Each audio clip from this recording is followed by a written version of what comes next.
On acclame.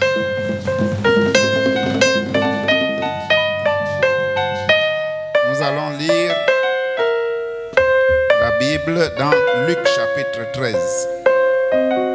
Luc chapitre 13, à partir du verset 22.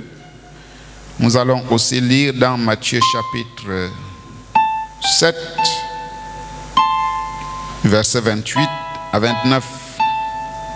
Nous lisons d'abord Luc chapitre 13, du verset 22 au verset 28.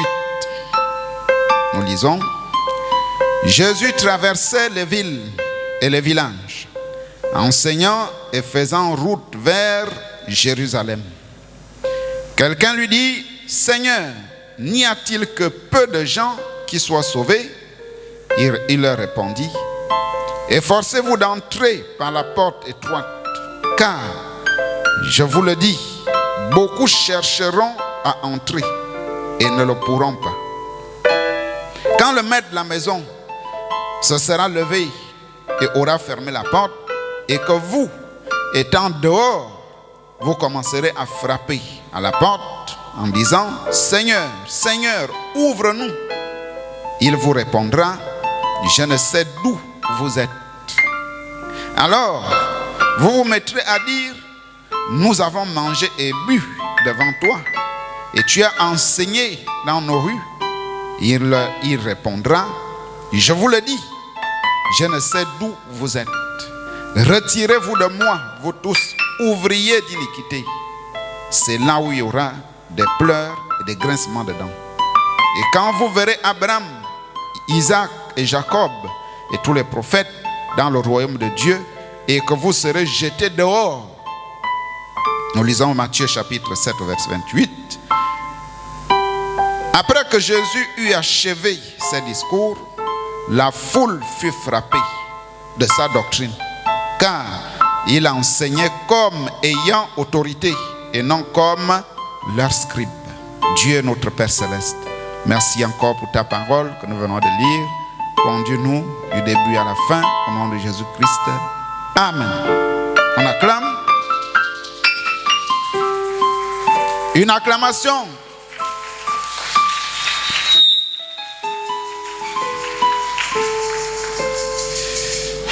Alors, qui peut nous rappeler ce qu'on enseigne depuis déjà des mois? Le thème de notre enseignement, c'est... Oui, c'est quoi? Le ministère de Jésus-Christ. Le ministère de Jésus-Christ, on acclame. Tout le monde sait ce qu'on appelle le ministère. Avoir un ministère. Tout le monde sait. Nous avons dit que c'est le don que Dieu a mis dans l'homme qui agit. Quand tu reçois le baptême du Saint-Esprit, Dieu vient manifester le don qui est en toi. C'est ce qu'on a dit. Et nous avons dit que le don n'est pas seulement pour les hommes. Il y a aussi des femmes qui ont les dons. Le don de chanter, prophétiser, parler en langue, confirmer les prophéties. Ce sont aussi des dons qui sont à la fois pour les frères et les sœurs, c'est-à-dire les hommes et les femmes.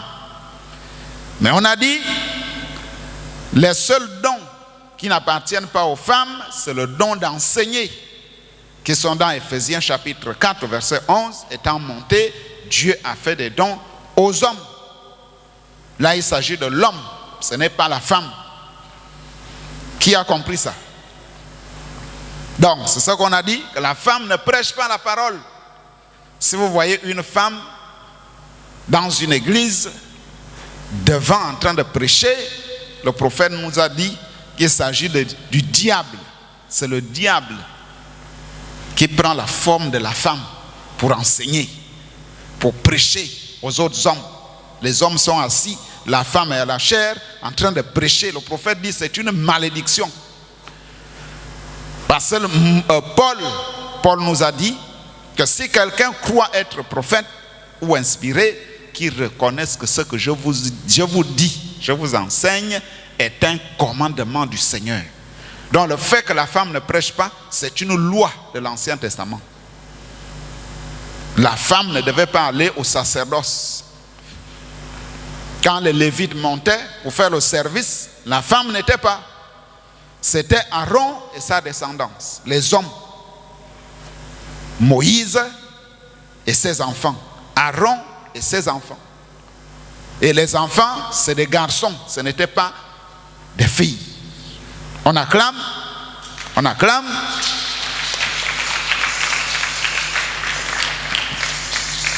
Et notre sujet, c'est quoi? Oui.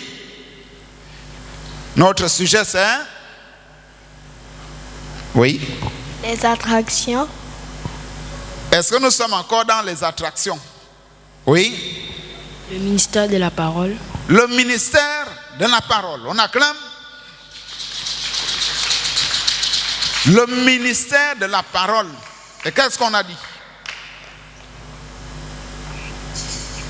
Sur le ministère de la parole, qu'est-ce qu'on a dit? Qui peut nous rappeler? Quand Jésus était sur terre et qu'il a manifesté le ministère de la parole. Parce qu'on a dit qu'il y a eu 3 poules, 3 attractions. La première, c'était le discernement. Juste après le baptême, il est allé au désert.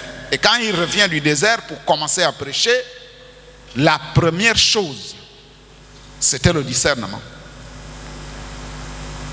Il a discerné Pierre. Il a dit, tu t'appelles Céphas et tu as pour père Jonas. Alors qu'ils ne se sont jamais vus. Et il a dit à Nathanaël, tu t'appelles Nathanaël. Et quand tu étais sous le figuier, je t'ai vu.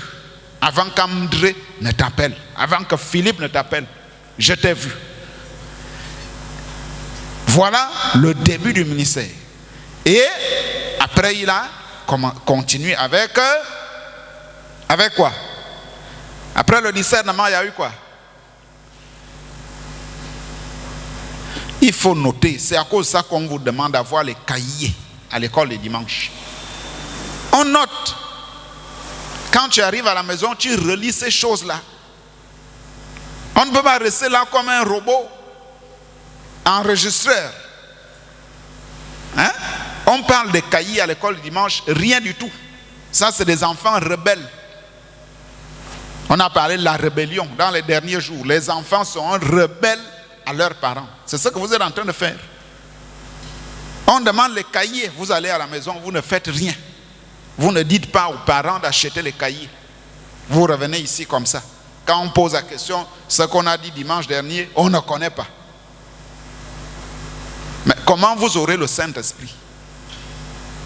Pierre a dit, faites tous vos efforts. C'est-à-dire, nous, en tant que chrétiens, nous avons aussi des efforts à faire.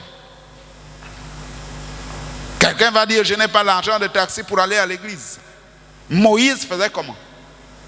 Moïse va vous juger au jugement dernier. Moïse n'avait pas de taxi. Il marchait.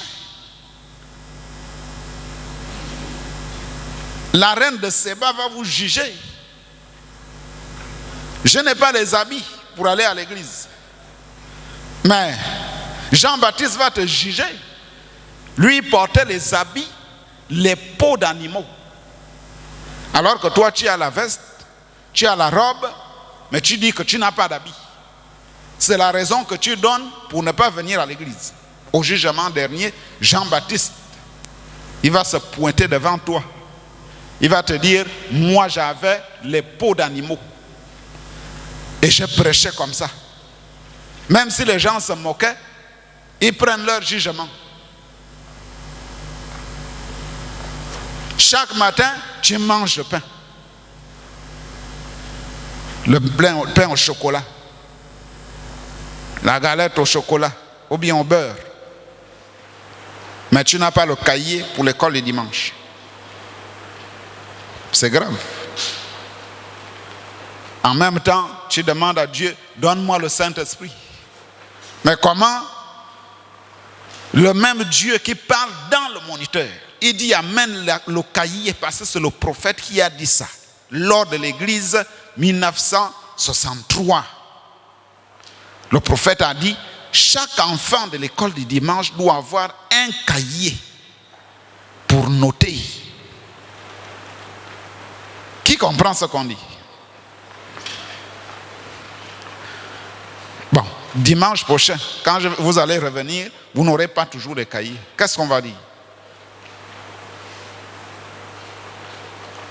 On acclame pour ceux qui ont les cahiers.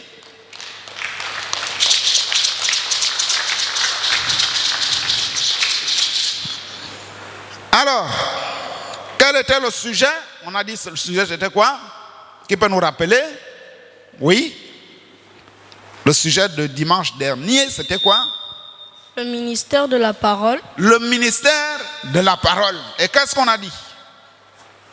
Quand Jésus arrive, après le deuxième poule, qui était les miracles, il a changé l'eau en vin, il a marché sur les eaux, il a ressuscité Lazare, tout ça, c'était bien.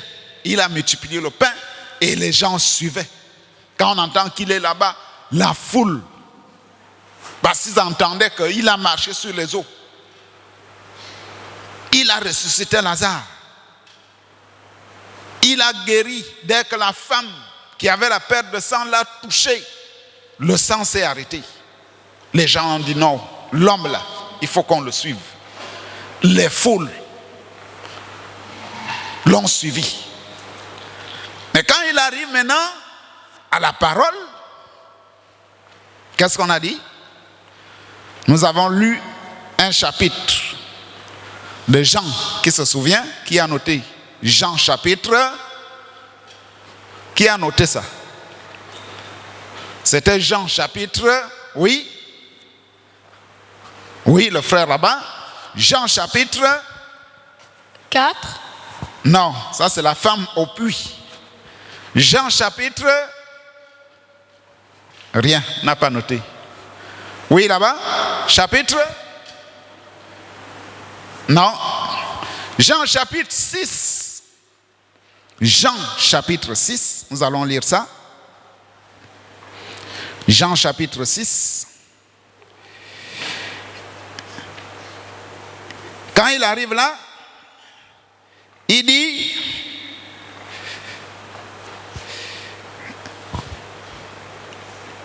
Jean chapitre 6,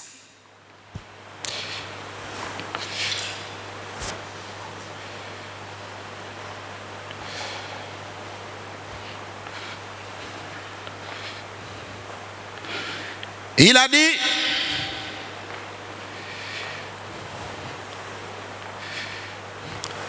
au verset 48, il dit, je suis le pain de vie. Écoutez bien. Il dit, vos pères ont mangé la manne dans le désert et ils sont morts. C'est ici le pain qui descend du ciel et que celui qui en mange ne meurt point. Je suis le pain vivant qui est descendu du ciel. Si quelqu'un mange ce pain, il vivra éternellement. Et le pain que je donnerai, c'est ma chair que je donnerai pour la vie du monde. Est-ce que vous voyez? Il a dit quoi? Il a dit sa chair, si tu manges sa chair, tu ne mourras plus. Si tu bois son sang, tu auras la vie éternelle. Là, tous ceux qui le suivaient, même les malades, les intellectuels, les riches, les pauvres, toute la foule là, ils ont dit non, on ne peut pas suivre quelqu'un comme ça. Ils ont dit, nous préférons quitter. Pourquoi? Parce que cet homme nous demande de manger sa chair. Donc c'est un sorcier. On dit, verset 52, les Juifs disputaient entre eux, disant, comment peut-il nous donner sa chair à manger? Jésus leur dit, en vérité, je vous le dis, si vous ne mangez la chair du Fils de l'homme, et si vous ne buvez pas son sang, vous n'avez point la vie en vous-même. Donc, la vie éternelle que vous cherchez là, c'est-à-dire vous voulez aller au ciel, mais la seule condition, c'est que si tu ne manges pas ma chair, tu n'iras pas au ciel. Le prophète dit, dans Il y a ici plus que Salomon, prêché le 6 mars 1964, on acclame. Il dit, et que dire de Jésus quand il était assis, là devant les 70, là, et qu'il avait 70 et qu'il avait toute la foule. Il était un grand homme, on dirait, qu'il était prophète, le prophète galiléen. Un jour, il a regardé la grande foule qui l'entourait. Et il a dit, si vous ne mangez la chair du Fils de l'homme, et si vous ne buvez son sang, vous n'avez pas la vie en vous-même. Il dit, pouvez-vous imaginer les médecins qui étaient assis là? Les médecins qui étaient assis là. Ce qu'ils pouvaient dire de cet homme. Mais il veut faire de nous des vampires, c'est-à-dire des sorciers. Boire son sang et manger sa chair. Il ne l'a pas expliqué. Le prophète dit, Jésus n'a pas expliqué ça.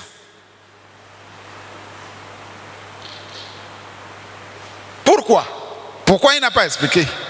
Il n'avait pas besoin de l'expliquer. Il fallait qu'il éloigne les parasites qui l'entouraient. Ça veut dire quoi? Jésus, vous savez que Jésus discernait les pensées.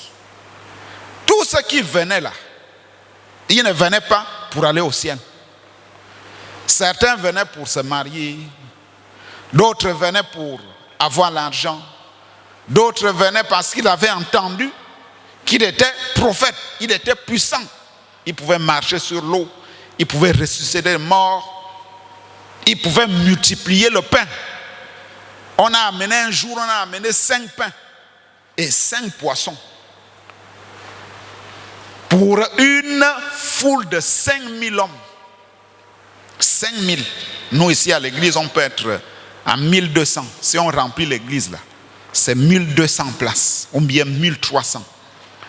Donc, si on fait le nombre qui vient là, fois 5, pour 5 pains, vous imaginez? Quand il prend le pain, il coupe, il donne un autre pouce. Il prend, il donne, il prend, il donne, ça ne se vide pas. Ça ne se vide pas. Donc, quand il prend, un autre pain est là. Et les gens qui regardaient ne comprenaient rien du tout. Et les 5000 hommes ont mangé. On dit qu'il y a eu encore 12 paniers de morceaux de pain. Du reste. Quand les gens ont entendu ça, ils sont venus. Ils ont dit, comme nous avons faim à la maison, nous pensons que lui peut nous donner la nourriture. Et on n'aura plus jamais faim. C'est ce qu'ils pensaient. Mais comme ils ne sont pas venus pour aller au ciel, Jésus a dit, et là-dedans, il y avait aussi des mauvaises personnes. Il y avait des mauvaises personnes. C'est comme là où nous venons à l'église, tout le monde ne vient pas ici pour aller au ciel. Après un certain temps, le frère qui était là, on entend qu'il n'est plus à l'église. Ah. Mais comment le frère là n'est plus à l'église? Mais quand tu vas demander, mes frères, pourquoi tu ne viens plus à l'église? Il va te dire, non, je ne viens plus. Je ne supporte plus la parole. Pourquoi? Parce que au départ, ce n'est pas un élu. Jésus a dit, tous ceux qui ont écouté le Père viendront à moi. C'est-à-dire, si Dieu t'a élu avant la fondation du monde, avant que le monde ne soit, tu seras dans la parole jusqu'à ta mort. Qui Qui a compris? La preuve, le prophète a dit la preuve que tu es un élu. C'est quand tu veux faire ce que la parole dit. Si la parole dit, un frère doit payer la dîme, tu dois payer la dîme. Parce que c'est Dieu qui a dit ça. Si la parole dit, une sœur ne doit pas mettre le rouge à lèvres, les sœurs ne doivent pas se maquiller, tu dois faire ça. Même si c'est difficile, mais tu vas prier Dieu, Seigneur, donne-moi la force pour ne pas me maquiller, pour que je sois comme tu veux. C'est ça la preuve d'un élu. Mais un non-élu, qu'est-ce qu'il va faire? La parole dit on ne se maquille pas. Il dit Amen. Mais quand il arrive au quartier, il prend le maquillage dans sa chambre, il met. Comme le diacre n'est pas là, le pasteur n'est pas là, les frères ne sont pas là, elle va mettre le maquillage. Dans son sac de l'école, elle va mettre le maquillage. Quand elle arrive à l'école, elle se maquille. Elle prend les boucles d'oreilles, elle met. Elle prend le collant, elle met. Elle finit de déambuler comme une païenne toute la journée.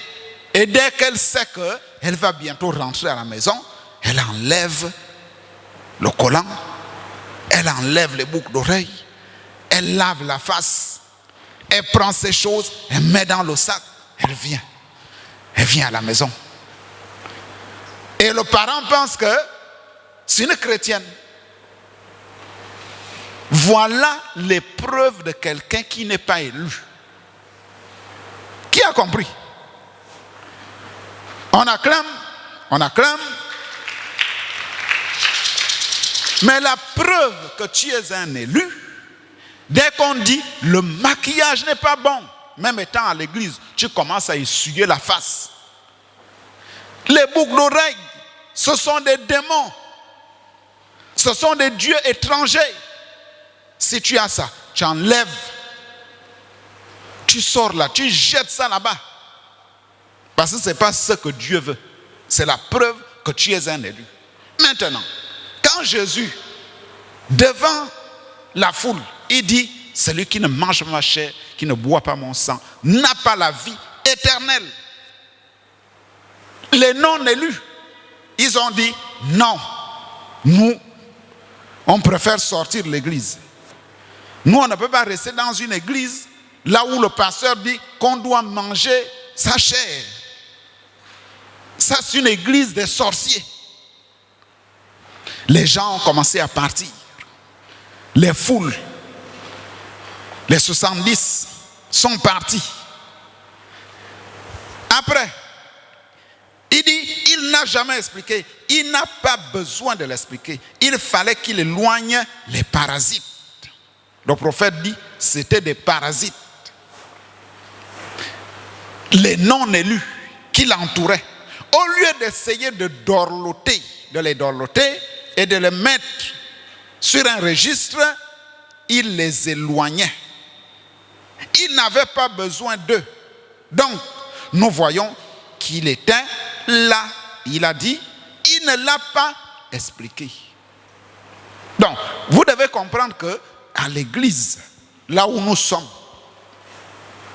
tout le monde, je suis obligé de vous dire ça, tous ceux qui viennent à l'église ne sont pas des élus. Tous ne sont pas des élus. Vous connaissez la course, non? La course. Qui a déjà vu la course, quand on fait la course de vitesse? Il y a un seul qui doit gagner, non? Quand on dit à vos marques, prêts, partez. On court. Il y a un qui doit arriver en tête. Quand il arrive, on lui donne le cadeau. La marche pour aller au ciel, c'est la même chose. À vos marques prêts, partez. C'est ça, venir à l'église. Nous venons tous. On chante. On danse, l'onction tombe, on casse les chaises. Le pasteur prêche, oh, le 7e saut, oh, amen.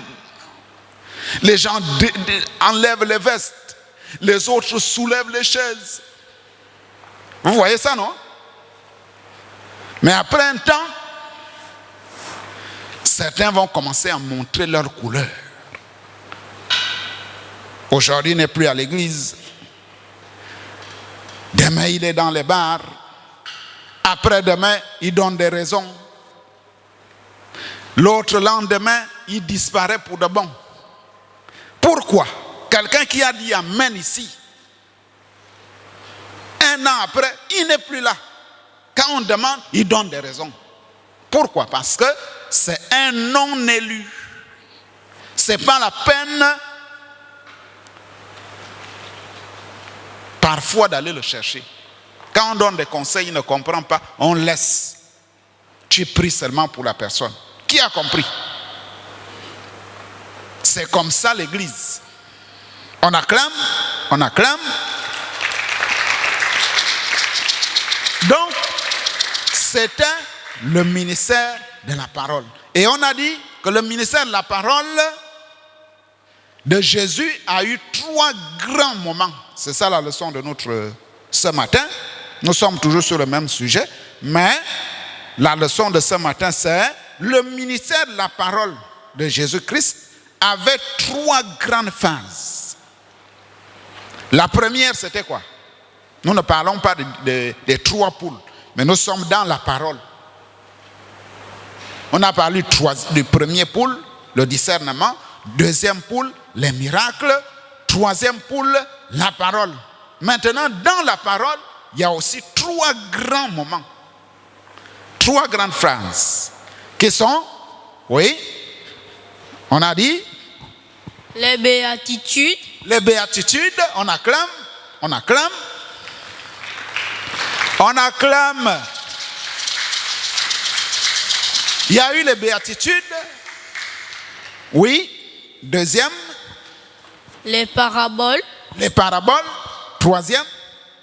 Les prophéties. Les prophéties. On acclame, on acclame.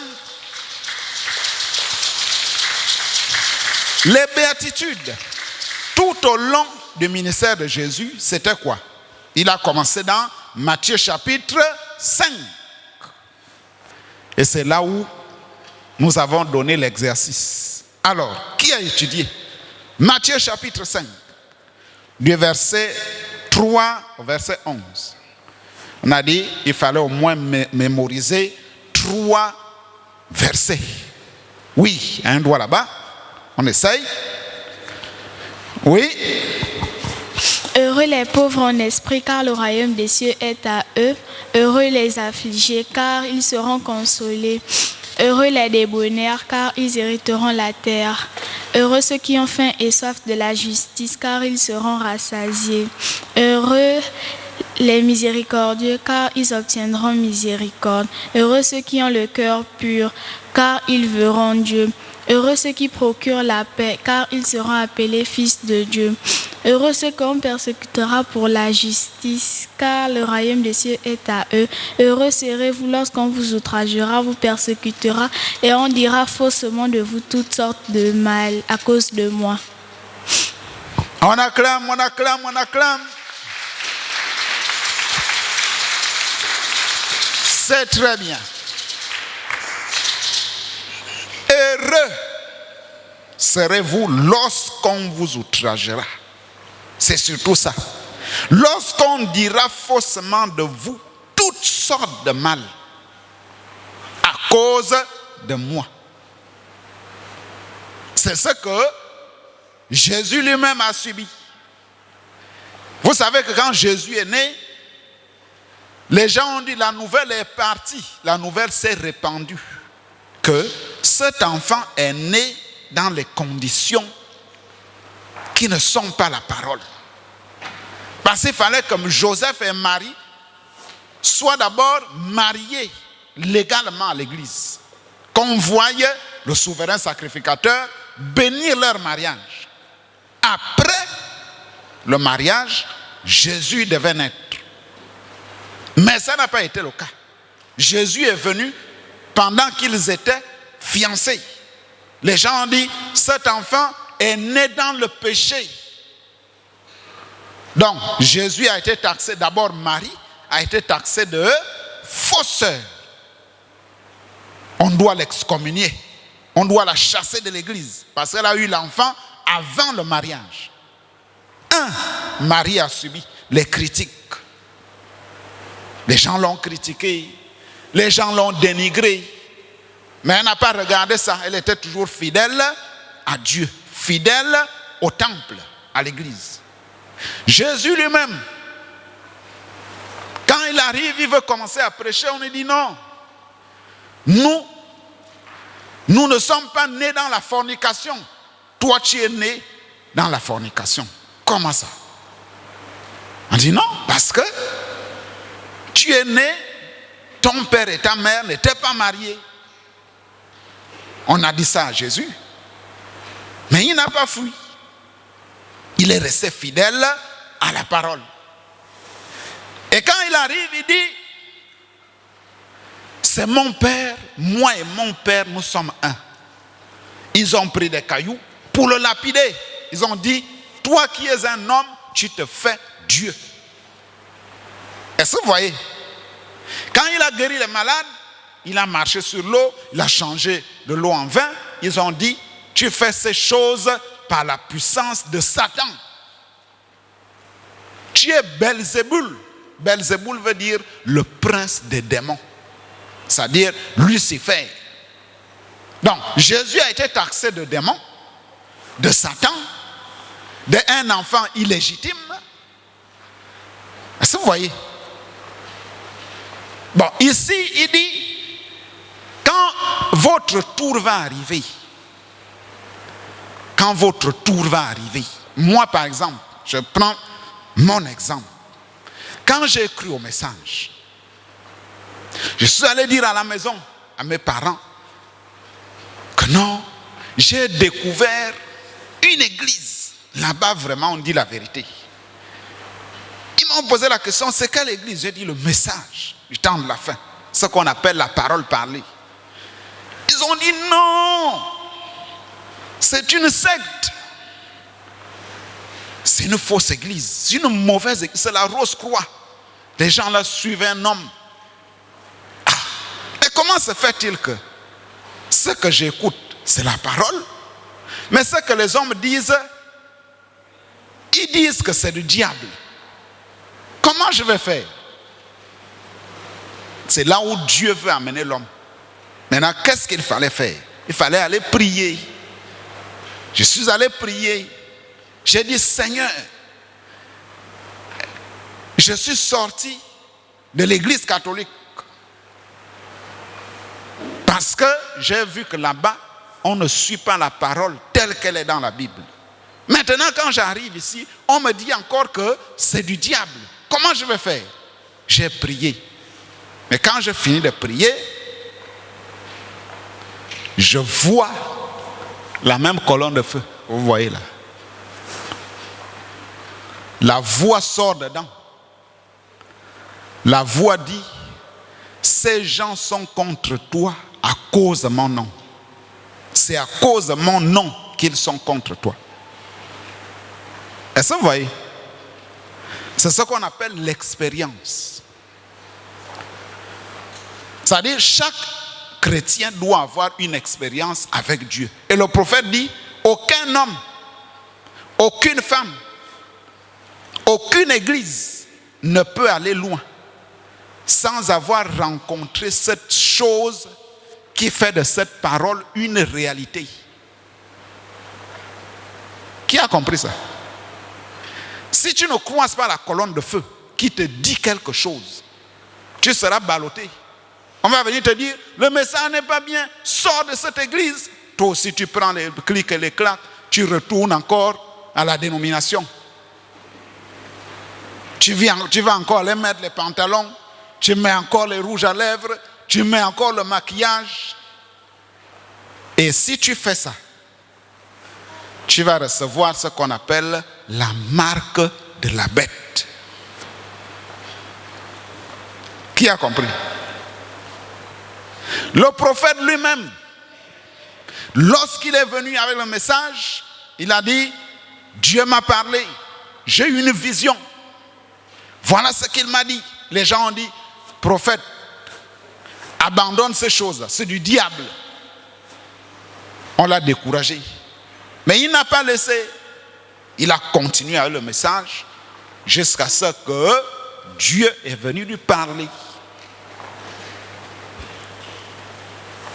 Alors, est-ce que tout le monde a au moins mémorisé deux versets sur les béatitudes? Des béatitudes. En dehors de la sœur. Qui d'autre? Au moins 2 versets. Oui?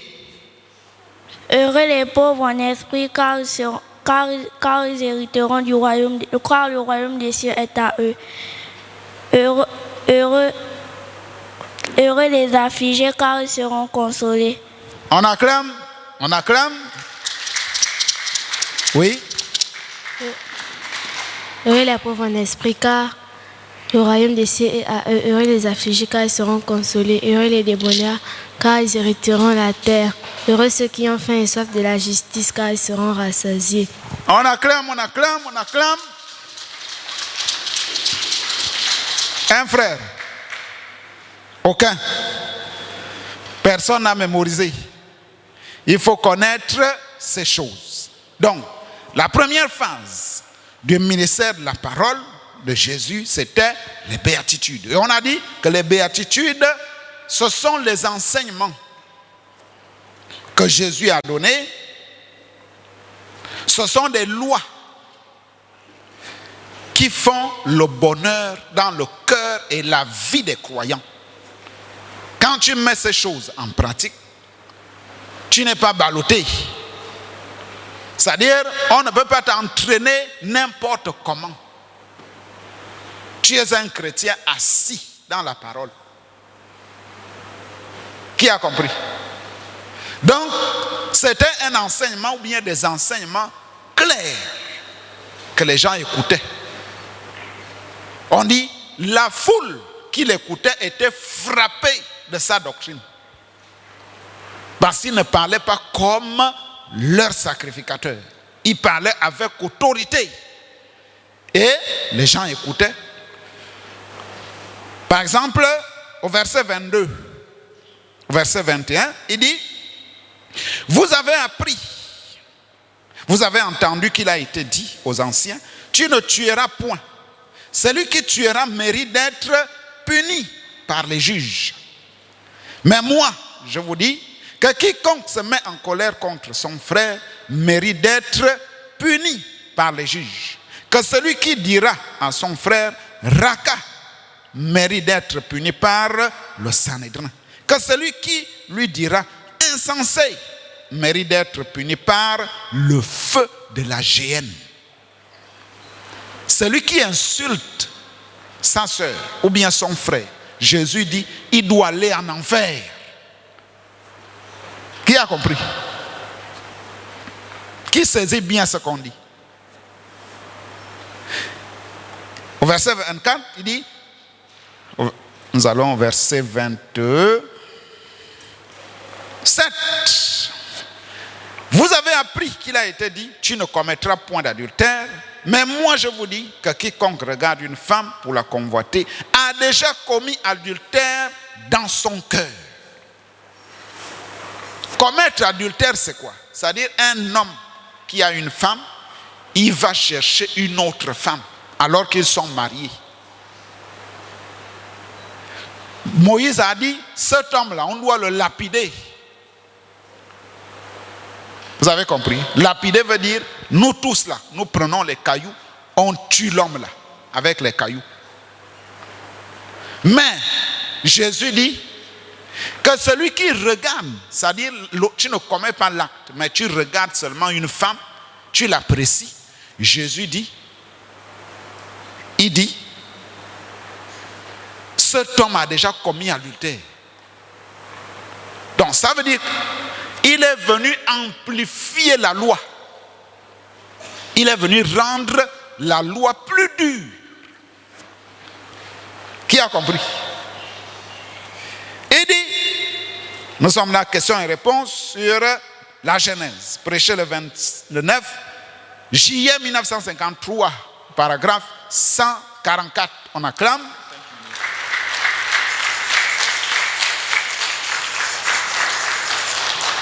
Maintenant, ici, c'est le Nouveau Testament. Jésus, dans Matthieu, il commence au chapitre 5 de Matthieu et il commence ceci. Vous avez entendu les anciens dire, tu ne commettras point d'adultère. Ça, qu'est-ce que c'est? Qu'est-ce que c'était? La loi, les commandements. Mais moi, je vous dis que quiconque regarde une femme pour la convoiter, il y a apporté un changement, n'est-ce pas? Jésus a apporté un changement. Vous avez entendu les anciens dire, tu ne tueras point. Je vous dis, il y a apporté un changement, n'est-ce pas? On pensait qu'il n'avait pas apporté de changement de la loi. Très bien, il a dit, mais moi, je vous dis que quiconque se met en colère contre son frère sans raison a déjà tué. Est-ce que vous comprenez ça? C'est-à-dire, ton frère ne t'a rien fait. Je prends un exemple. Ton frère a acheté une belle chaussure. Toi, tu veux cette chaussure-là. Tu veux qu'on prenne cette chaussure, on te donne. Donc, tu te mets en colère. Maman te demande, mais tu as quoi? On voit maintenant la face. Tu ne veux plus manger. Mais tu as quel problème? Et quand on va chercher, c'est parce que tu veux la chaussure. Jésus dit, quiconque se met en colère contre son frère l'a déjà tué. C'est comme si tu prenais le couteau, tu tues ton frère. Qui a compris? C'est comme ça.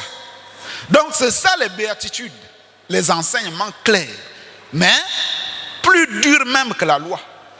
Donc Jésus a enseigné les béatitudes, il a enseigné les paraboles. Les paraboles, ce sont des énigmes, c'est-à-dire des choses qu'il disait concernant le royaume des cieux, mais il faisait que ceux qui étaient là ne comprennent pas. Par exemple, la parabole de la semence dans Matthieu chapitre 13, il a dit, un semeur est venu semer la semence dans un champ. Le semeur là, c'est lui-même. Dieu, Jésus. Il dit, l'ennemi est venu derrière. Lui aussi, il est venu semer l'ivraie. L'ivraie, c'est la mauvaise herbe qui entoure ce que vous avez planté. Ça peut être le maïs, l'arachide que vous avez mis dans un champ. Et vous allez constater qu'autour, il y a des autres herbes que vous n'avez pas plantées, mais qui poussent. Qui a vu ça? Dans un champ. Ce qui pousse à côté là, c'est ça l'ivraie. Qui a mis ça? C'est le diable. L'ivraie, c'est les non-élus. Ceux qui ne sont pas élus. Dans votre champ, vous voulez planter le manioc. Mais vous allez constater que l'herbe pousse autour du manioc que vous avez planté. Donc, le semeur, c'est Jésus. Le blé, ou bien le manioc que vous avez planté, c'est les élus. L'ivraie, c'est l'herbe qui pousse autour. Qui a mis l'ivraie? C'est le fils du malin, c'est le diable. Donc, il parlait en parabole pour que les gens ne comprennent pas. Donc, c'est ce qu'on appelle les paraboles, des énigmes. Et en dehors de ça, il a parlé des prophéties. On lui a posé la question, à quel moment tu viendras pour rétablir le royaume? Il a dit, il a commencé à parler dans les prophéties. Il a dit ici, il ne restera pierre sur pierre. Il leur montrait le temple. Il dit, le temple que vous voyez là sera détruit. Vous aurez des guerres. Vous aurez des bruits de guerre. Aujourd'hui, on voit ça. On voit l'Ukraine contre la Russie. On voit le Hamas contre Israël.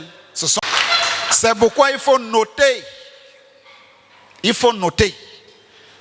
Dans le ministère de Jésus, on a parlé du discernement. On a parlé des miracles. On a parlé du ministère de la parole. Et dans le ministère de la parole, il y a aussi les béatitudes, qui sont les enseignements clairs que les gens écoutaient. Il a parlé des paraboles pour que les non-élus ne comprennent rien. Mais il expliquait ces choses en cachette aux disciples. Et il a aussi parlé des prophéties.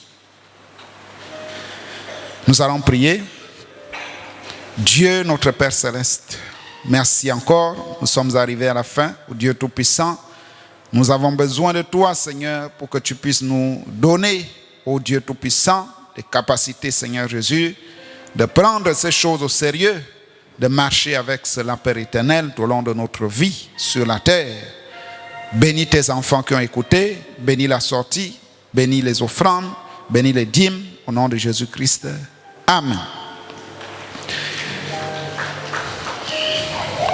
Un beau matin, quand tout sera fini, je disparaîtrai